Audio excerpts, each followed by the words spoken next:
This is Your Morning Basket, where we help you bring truth, goodness, and beauty to your homeschool day.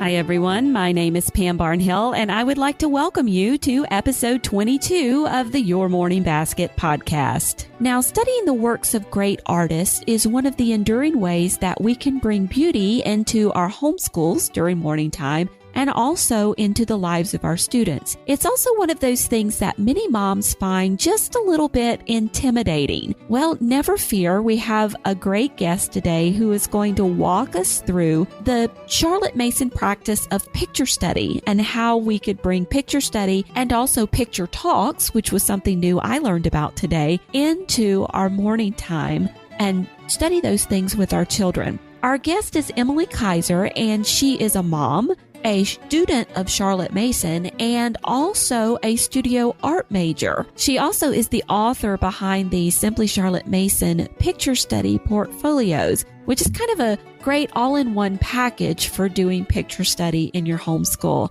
So I was delighted to have Emily join me today. It was an enlightening and wonderful conversation. I learned a lot, and I think you're going to learn a lot as well.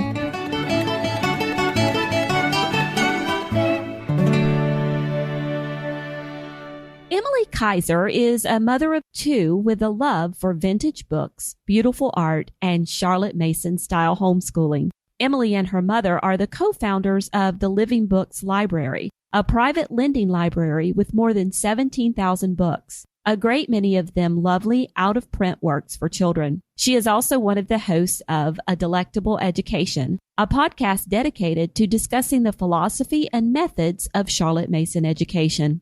Emily writes the picture study portfolios for Simply Charlotte Mason, and she joins us today to share about incorporating the practice of picture study into morning time. Emily, welcome to the program. Thanks for having me, Pam. Well, start off by telling me a little bit about yourself and your family.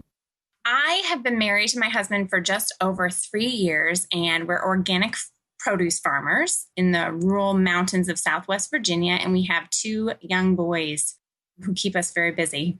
And prior to that, I lived at home with my parents, and I'm quite a bit older than my youngest siblings who were adopted. So I got to help homeschool them and have been involved with the library with homeschooling families for the last 10 years or so.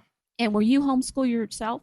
Just the first 3 years of my education. And then I went to public school, actually. So I'm the oldest of 6, and various in and out of public school instances for them. And then my youngest 3 siblings have been exclusively homeschooled. So you've actually had a great mix of both, and you've kind of seen things from both sides. Oh, yes. Well, how did your own interest in art and picture study begin? Well, I was thinking about this, and I think it was because my parents were so inept in this area. My mother is blind, and my dad was just culturally illiterate growing up. For the most part, especially in the visual arts. And so they recognized that as a deficiency. And we lived kind of in this isolated little community far away from any cultural center. And so they just made it a priority. Every time we went to the library, we would check out prints mounted on boards. They would buy us art books at garage sales. And every time we went on vacation or visited a larger city, we always went to the art museum. So I think it was just that natural exposure from a young age that made me interested in art. And then in college, I majored in studio art, but I went to a liberal arts college. So I had to take 4 years of art history. And I just loved that, learning, kind of tying all the threads together of the artists that I had grown up looking at their works. That's interesting that, it was something your parents knew that they were really kind of deficient at and couldn't really give that to you other than to expose you. And that was where your love grew out of it. It was not like they had to lecture you for hours at a time or, tell you, oh, this is they didn't have that knowledge themselves, but they were still able to impart that gift to you simply by exposing you to that great artwork. Exactly. Yeah. And I got interested in picture study because when I moved home after college, my mom had always wanted to read Charlotte Mason's works, but they weren't available in Braille or on audio. And so I volunteered to read them to her kind of trying to figure out this whole homeschooling thing. And so we just started reading, and I was just so pleasantly surprised at how important what a value she placed on art and picture study in her curriculum. So that kind of got me on a tangent of that. And I've taught homeschooled art classes ever since I've graduated from college, and I've always done picture study to some degree, and that's been honed over the years. Oh, wow, that's fascinating. What do you think picture study brings to a morning time setting where a family is all gathered there together, sitting and learning with each other? Well, the first thing that comes to mind is silence. And I think quiet in the morning is always a good thing. I agree. And I say that kind of tongue in cheek. I mean, there's so many good things, but really you have your children sit quietly and look for several minutes. And it's just a nice, calming, different kind of lesson than you usually have. And a different tone can be set to the day. But I think studying great art together adds such a dimension to family culture. You know, it's an inherently beauty-filled lesson. And I think there's certain ideas that can only be represented visually through art. We only have language that can talk in simile and metaphor about some of the things that are portrayed in pictures, like color and form and nuance of expression, things like that, that we need art to communicate to us. And so it's just a different type of lesson than we normally have when we read books or talk or listen to music. It's just a different set of ideas that we can engage with. And even though, well, you know, a lot of times we're reading out loud to students, but even though, you know, a student reading a book for themselves is a visual thing, the practice of looking at a piece of artwork is different visually than reading a story to yourself. Right. Because they're still dealing with verbal language, right? We're still thinking those symbols on a page and we may make a picture in our mind, but it's different than just taking in something that's purely visual and I guess abstract in a way, that we just have these shapes and colors to take in instead of symbol language. Right. So it is very much a different part of the brain probably that's processing. Yeah, it does. It's helpful, I think, because it gives a break to some of those. It helps break up those lessons and gives your mind a rest from maybe the normal activities that we do in a homeschool morning. Right. So as you know, a Charlotte Mason would say, use different parts of the brain for different short lessons. If you're reading a passage in morning time, then putting in a picture study in between two readings is going to satisfy kind of that requirement to use a different part of the brain and let it rest. Right. She said a change is as good as a break. And so as we change from one activity to the other, we're still able to give our full attention, which can be an exhausting process for a young child to use their full attention, right, for a long span of time. But to have a mental shift in activity gives them that break where they don't feel fatigued, and then they're ready to come back to the next lesson fresh too.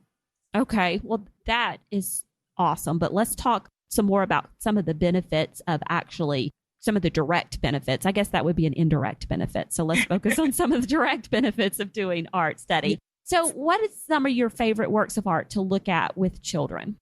You know, there's so many. I can't narrow it down. I think my favorites have been those pieces that have caused a spark of recognition in any child.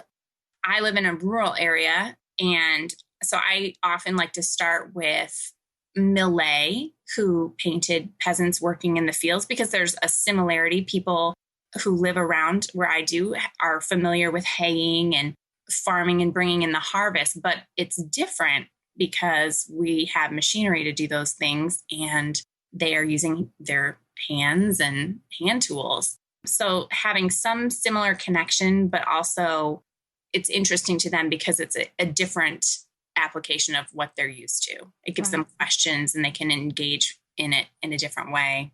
So striking a balance between the familiar and the unfamiliar. Exactly. Yes, like kind of a little hook to get them in, but then there's enough to make them curious and wonder about the rest of it.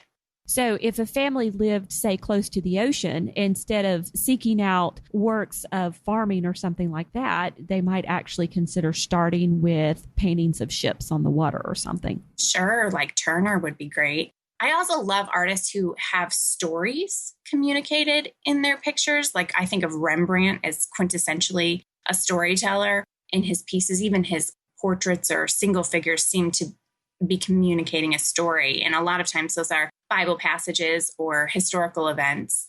But those are great to engage little children, young children, or people new to picture study in because they want to explore and figure out what's going on.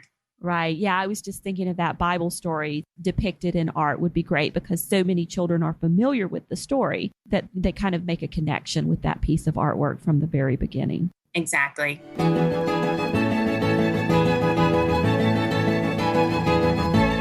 Well, when we listen to a piece of music, we're listening for certain things like tempo and dynamics and instrumentation. So what are some of the things we might be looking for when we look at a piece of art? Well, this is kind of complicated because I think the first steps have to be exposure to good art, and then comes enjoyment from looking at art, and then experience. And after all of those things are taking place, then we can start to bring analysis in. Like when we go out in nature and we find a buttercup with our child, very young child, we don't start taking apart and pointing out the petals and the stem and the sepals and the stamens and all of those things and giving them those terminology words first. They're having a connection and enjoying. So after that happens, then yes, we do. I recently was able to attend a conference where John Muir Laws was speaking, and he's a naturalist and an artist as well. And he was encouraging us to keep our nature journals and always be asking three things. I notice, I wonder, and it reminds me of.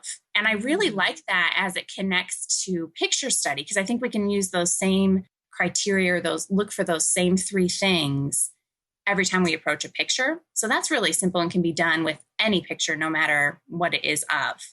But building those connections and relationships with the piece before we start putting on those formal terminologies. And as they grow and become more accustomed to doing picture study and are more familiar with various artists, we can start giving them those terminologies, like light and dark areas is probably a pretty elementary one. Our eyes are naturally drawn to the lightest parts of pictures first.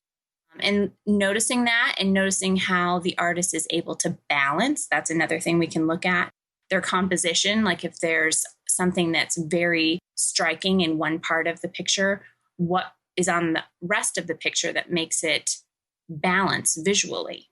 Those are compositional techniques, like we often see artists using diagonal lines or triangles. If we were to draw imaginary lines between the major objects in a picture, we might find a triangle, sometimes a circle or a square. Those things I think we can teach to youngish children. Foreground and background, the foreground being the part of the picture that appears to be closest to us.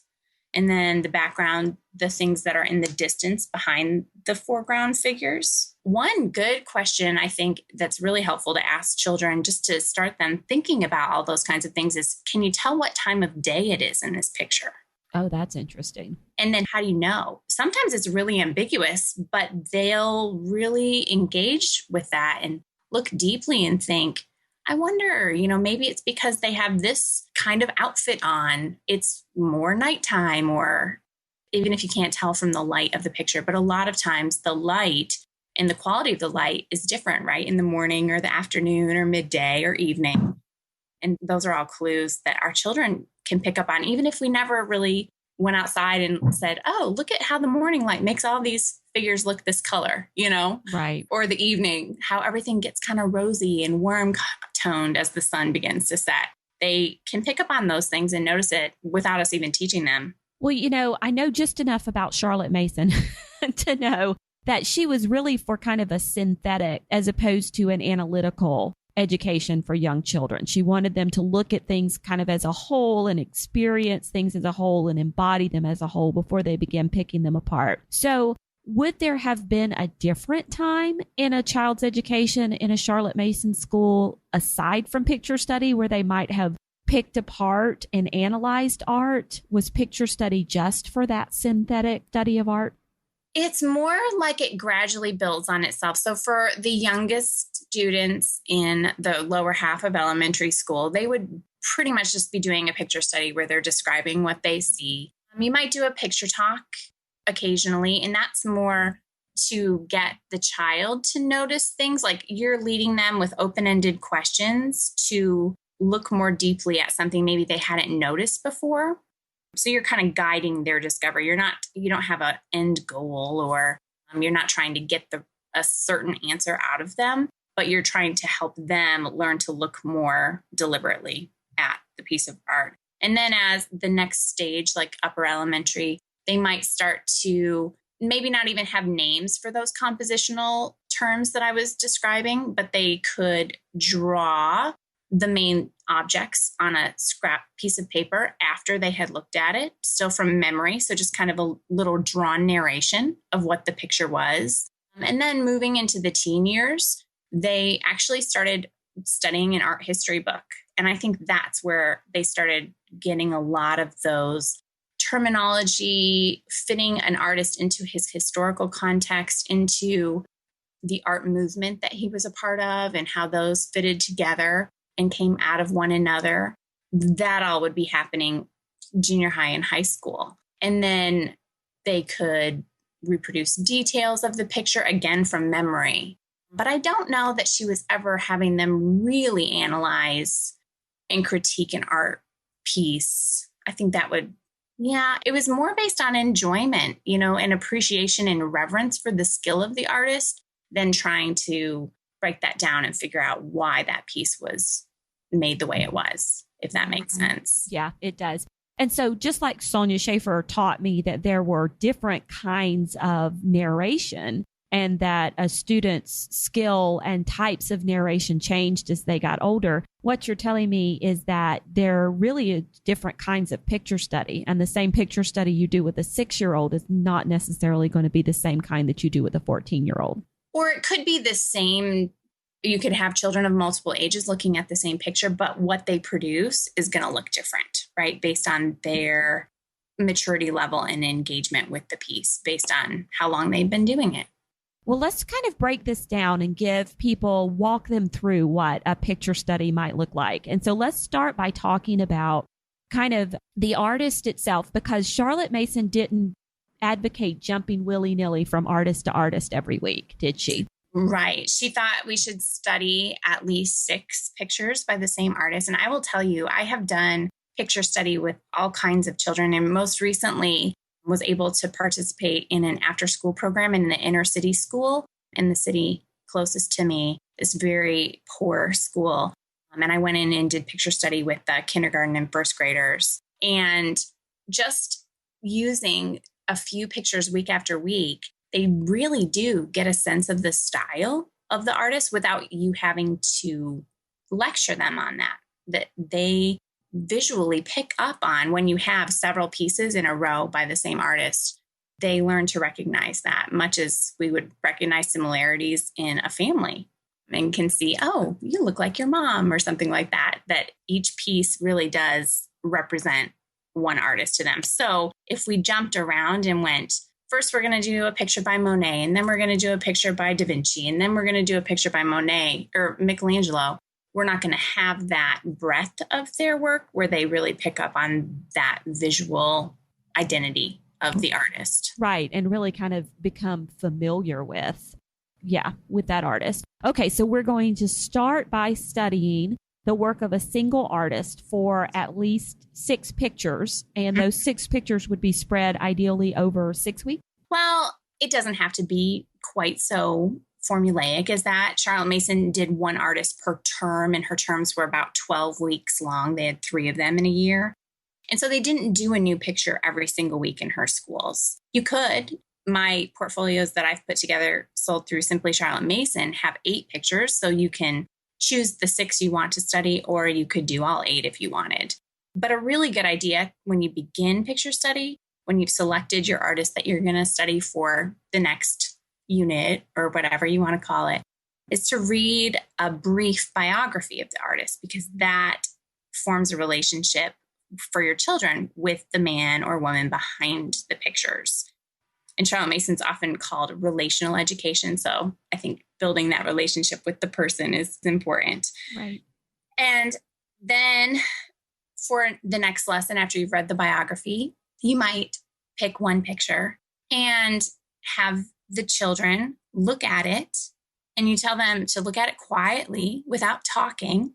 And then you might want to give them a little bit about how big is this picture in reality?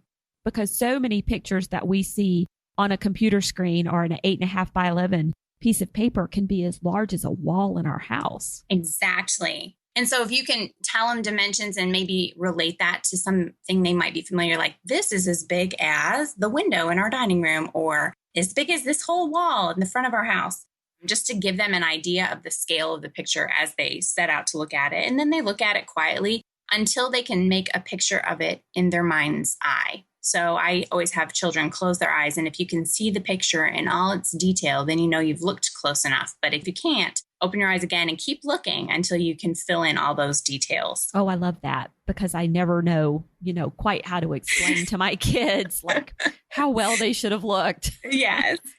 And I usually do not tell the name of the piece before we do that. And there's been several very cool aha moments when I've done this with a group. I remember one, we looked at Rembrandt's The Return of the Prodigal Son, and this young man gave this wonderful, beautiful narration with full of spiritual analogy and said, and it even kind of reminds me of the prodigal son, but he didn't know that. He'd never seen the picture before. And then when I told them the name, it was just like this reinforcement. He was able to have that opportunity to make that connection without me suggesting it. And then it was just after affirming that he really was reading the picture rightly. And that's happened with many children that I've had, but that example was so cool, and I always remember it. So when they're done, when they have the picture firmly in their mind's eye, I have them turn the page over, or depending on how cooperative they are, sometimes I collect them. And then they narrate and just tell me what they saw. And that, like we just were talking about, can change, for that pretty much happens throughout. You would narrate first. And then if you're going to do some of those drawn narrations, that would happen after that time. And you don't want to interrupt and suggest things. And I usually let one child say something. And if there's multiple children, like in morning time in a family, then another child could add, and then another and another. And sometimes they'll disagree with one another, and we'll say, well, we'll have to check that out after we're all done. So that is a really cool thing that happens too.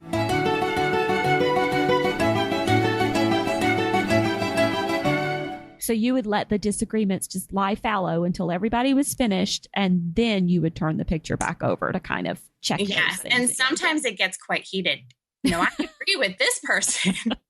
I can't imagine it getting heated. But I think that's so telling how much they care about it and how deeply they're engaging. It's not just a competition. They are testing themselves. Did I see this rightly? I really have formed a connection with this picture, and I care that it's described in truth, Right. Okay. So you said something that made me pause for a second there. You indicated through your description there that every child would have their own copy of the picture. Oh, yes. And so this is really important, even in a family of, say, 3 children, that I need to have 3 copies of this picture. Have you tried to do picture study with 3 children looking at one picture before? Yes.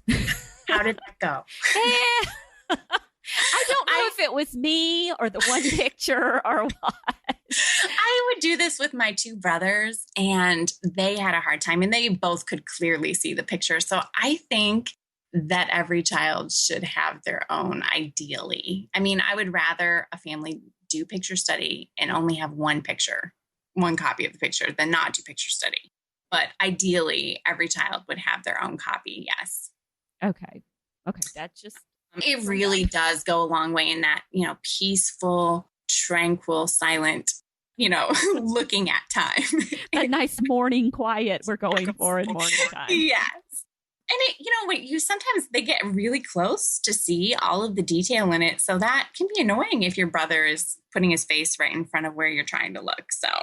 Okay. And so now you've indicated, so we're sitting in a circle at morning time, and now we're going around and we're doing oral narrations. Would there ever be a time when a child, obviously 10 or older, in a Charlotte Mason household would do a written narration of a picture, or would it only be oral or kind of drawn?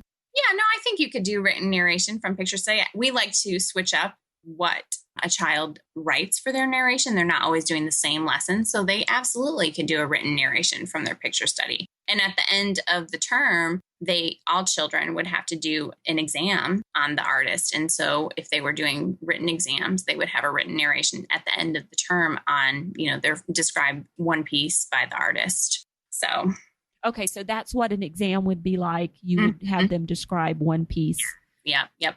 Okay. And they would choose their favorite, or you would choose for them? I think it was up to them to choose which piece they wanted to, or maybe there would be two suggested and they would describe one of either of those, but they would get some choice in that. Okay. And so what are you looking for? How, as a mom, do I know I've been successful at picture study? What's my child going to tell me? And then how should I react to what they're telling me? Well, I think the sky's the limit on what they could tell you. I think it's really helpful to keep in mind the developmental stages that children kind of go through, and that young children really are going to tell you mostly what they see. A little bit older kids might start to try and figure out the story or what's going on in the picture. Older students might do more of what they thought of, or could it be connecting to other stories they've read or things that it reminds them of. So I think that grows with the development of your child. So you're probably not going to get super in-depth, amazing, but you might. I had a 6-year-old in this class I was teaching this past semester who we were looking at Winslow Homer, a watercolor by him. And he said, I noticed, and it was two Caribbean men hoisting a sea turtle out of the water. And this little 6-year-old said, I noticed that the shadows where they are different than shadows where we are. And I was like, oh, what do you mean? And he said, well, when I cast a shadow on the ground, it's black, but I noticed that their shadows are kind of brown. And I was like, well, that's an awesome narration from a 6-year-old. So sometimes they surprise you. But I think just what you should expect is that you can tell that they really looked at it and engaged in it. And if your child over and over every single picture tells you the same generic thing, he's probably not looking very carefully, right? So. Okay, so what do I do about that, Emily? I have this child, this 8 or 9-year-old child. I have one downstairs who is giving me kind of the same thing every single time. So how can I turn this into something that is engaging him more than what it is? Well, there's probably something more going on. Charlotte Mason would say you have to get the will on their side. So probably in the moment is not the time, but has he ever seen a picture in a museum, like face to face, or has he read a biography or a story about the artist that made him really have a connection? It just takes one little spark. Like even a child seeing, oh, I saw a Monet printed on an umbrella at the store today. Some little hook usually does the trick. But as far as in your lessons, I might set aside a time when he's in a good mood, maybe having something good to eat, and just talk about how every artist in the world had important things to say. And I wonder what message the artist that we're studying has to tell us.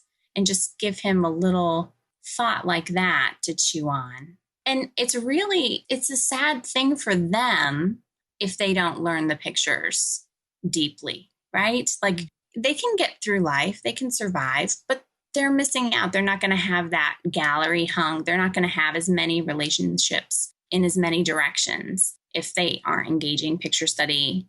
So maybe, it depends. You have to be kind of tread lightly, and it might be that your child, you could have a conversation with about that. Well, I love your advice to, not try to address it right there at the point of the lesson, but try to engage them, with that umbrella in the store, or taking them to the museum, or sharing with them that extra interesting story about the artist or something like that. So yeah, I think that I would look at local, even in my very small town, we have a very small art museum, and we had a pretty substantial exhibit. Like I think a Van Gogh came through a couple years ago. Just pieces that you would not normally see in the little mountains of Southwest Virginia. And if you check out opportunities like that and know something is coming, you might want to set aside, okay, before that Rembrandt exhibit, we're going to study Rembrandt, or maybe we'll do it the term after and we'll go to the museum and look at the works and then we'll study them more in depth. I think it could go either way, and it might just depend on your children, how engaged they are already in art study. But seeing a piece in person is nothing like looking at the printed copy. So I think that might be inspiring to a lot of kids. Oh, yes, I think so too. Okay, so one kind of last question about the actual practice of doing a picture study. You indicated a few minutes ago that you would, when a child was doing a picture study narration, you would kind of prompt them with a question. But I'm almost certain that you're going to tell me that I'm not supposed to quiz my child. So how do I know what kind of questions I can ask and what kind of questions I shouldn't ask? Okay. So the first thing, I would just let them narrate. And then after that, you do have more leeway. But first they need to express, because narration is really how we change short-term memories into long-term memories, right? So narration is the process. I mean, yes, brain research is actually affirming this. But if we know something, we can teach about it, right? If you realize how much you do not know when you try and explain it to someone else. So if a child is able to narrate, then they're putting that picture, they're cementing it more in their long-term memory. So that's the first step. But afterwards, you can have a short talk about it. I would usually tell a name, and that sometimes just opens a whole discussion of what people were thinking, or, oh, maybe that meant this, and having new ideas, knowing the name of the picture. And then I think I said earlier about picture talks. These might be a separate lesson, maybe on those off weeks in your semester when you're not doing a new picture. You could do a picture talk, and really you're using open-ended questions to engage them. You might share, like if it was a Rembrandt picture and you read the Bible passage that the picture was depicting, then you might ask them, well, who do you think the figures were in the picture? Like we might read the parable of the prodigal son and look at Rembrandt's Return of the Prodigal, and they might have to identify who is the prodigal, who's the father, who are these other figures in the background of the picture. And that they, even if they're wrong, I mean, there isn't really right or wrong, right? Rembrandt didn't write a essay that he hung with his picture. The picture speaks for itself. So our children are just learning that, oh, these figures are representative, and I wonder why he painted it this way and why this one. And if this is right, then maybe the expression on this other figure means he's the elder brother who's very proud and is disgusted that his father is welcoming back his brother. So really open-ended. What do you notice? What did it make you think of? What do you think they were doing in the picture? Does it remind you of anything? Anything you've read? Anything you've seen? How does it make you feel? And like, you can always do the time of day thing. If you, right. What time of day do you think it is?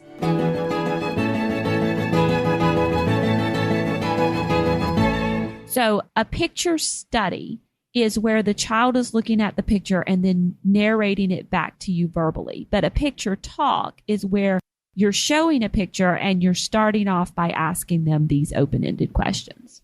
Yeah. And you might give some of those details that they wouldn't necessarily know. Maybe there's historical significance to some of the objects in the picture, or why did Rembrandt depict people dressed as they were when he was alive, but they're really people who lived in Bible times. Some of those things, you might give a little of that and then ask them what they think about it or why the artist made that choice. And I would do a picture talk on a picture that they'd already seen before. She doesn't spell that out so much. And there might be times you do it with a new one, but I kind of like them to have the opportunity to connect with the picture before they take away too many of the ideas I might want to talk about.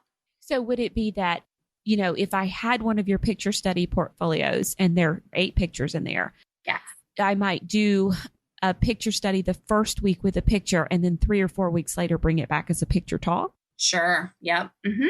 Or you could do a picture talk in the same lesson if you have time and you want to make the lesson longer after they've been able to narrate. You could do that too, and have maybe there really was some big thing that you don't think they picked up on. And, oh, this is the significance. This is the Turner's painting of the burning of the Houses of Parliament, and they had this fire, and, you tell them a little bit about the historical event that he painted. I might do that right after, because otherwise it's kind of this abstract picture of, all these hazy colors and some smoke, and you don't really know what it's of. Right. And as you're doing these picture studies with the kids, if some of these narrations, especially by younger children, are not so much reluctant children, but younger children are kind of sparse in the beginning, is it okay to model for them like you would a regular narration? I would. And I think that, again, is going to depend on your child, because some kids, that makes them intimidated, right? If they think their mom can narrate and do it really well. Some children are just shut down by that. But sure. And I would encourage all moms to participate in picture study and narrate right along with their children and study the pictures at the same time. Okay, that's great. Well, let's talk a little bit about the picture study portfolios, because you really do include in there everything I need to do this picture study and picture talks with my kids. So kind of tell me what's in the packs. Sure. All comes in a folder, and they're color coordinated by time period. So if you're trying to connect your artist to the historical time period that you're studying, the dates are on the outside of the portfolio. And then inside there is a booklet that has instructions on why picture study is important and how to do picture study in case you forget any of the details I've tried to share today. There's a biography of the artist, and I deliberately chose biographies that were accessible to be read aloud to younger students, but were so well written that older students would not feel like they were being talked down to. I include book list usually of additional books if you were really interested and wanted to learn more about an artist. Because I love books. And then there's 8 printed pictures, a full sheet, so 8.5 by 11, that don't have the titles on the front or the back so that you can tell them afterwards. And they're coded and are really nice. And then in the rest of the booklet, it has a little thumbnail of each of those prints. So you will be able to match up. Okay, so this is really the title of this picture. And then below that, I have the dimensions and where it's located, and then the picture talk notes. So if there is some important background information that you, the mom, don't necessarily know or might want to learn more about yourself or to share with your children, or if they ask, that you might be more well-informed, and ideas to kind of direct those picture talks. So really everything I need to do either a picture study or a picture talk is in that folder. That was my goal. Yeah. Okay. Except for extra copies of the pictures. But you don't have to get a full portfolio. You can order just individual sets of prints from them as well. Okay, so you could add those on at a slightly reduced rate to have everybody have their own copy. So, let's say we're studying Van Gogh. He's our artist of the term. Between our picture studies, what would you display? One of those pictures? Would you display all of those pictures? Would you display only the ones you've studied, or would you not display any of them? Absolutely display them. And I think I don't think there's a right answer here. I think I know from reading various things from Charlotte Mason that she often had her children look through multiple pictures as they were reading the biography. So they were able to quietly sit and look at the pictures of the artist as the biography was read aloud. So really you could display all of them and then just turn one to another. And that, might be an option. I tend to, even if I showed them the whole array of pictures at the beginning, I tend to just put up the one that we've studied and then keep adding on. So they had a first glimpse, and then when they might have chosen one that they really liked, and that's kind of exciting when they get to that, oh, this is the week we get to look at my favorite picture.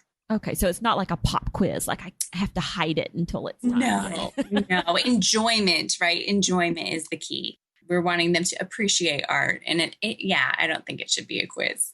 Okay, so we can find do you know how many artists you've done now? Well, I have done technically 18. 15 are published. 3 more will be coming out by the end of 2016. Okay, so a great array of artists from different time periods. And we can find those at simplycharlottemason.com in the store over there. Mm-hmm. And where can we find you online? Well, I am at livingbookslibrary.com. That's our library site. And also a delectableeducation.com. It's our podcast. And both of those have Facebook pages. So I think that's probably the best way. great. Well, Emily, thank you so much for being with us today and sharing all of this wonderful knowledge. We really appreciate it. Oh, you're so welcome. Thank you, Pam. Now, for our basket bonus for this week, Emily has graciously put together for us a list of those developmental milestones that she was talking about. So what we have for you guys to download is a list of those developmentally appropriate responses that your child might have during picture study. Now, there's always going to be variance in these kinds of things, but you can print out the list and stick it in your morning time binder and say, hey, this is the kind of thing I might expect my 6-year-old to be telling me during picture study, while my 14-year-old might be capable of this other thing over here. So I think this handy list is going to be something that kind of helps keep our expectations in check as we begin to work through picture study with our children. It's going to be a handy tool that I know is going to find a home in my own morning time binder as well. So you can get links to that and all of the resources that Emily and I chatted about today at the show notes for this episode. You can find that at edysnapshots.com/YMB22. There you can also find instructions on how to leave a rating or review for the Your Morning Basket podcast on iTunes if you are so inclined. The ratings and reviews you leave on iTunes help us get word out about the podcast to new listeners. And to those of you who have taken the time to do that, we thank you so very much for doing so. We'll be back again in a couple of weeks with another great Morning Basket interview. And until then, keep seeking truth, goodness, and beauty in your homeschool day.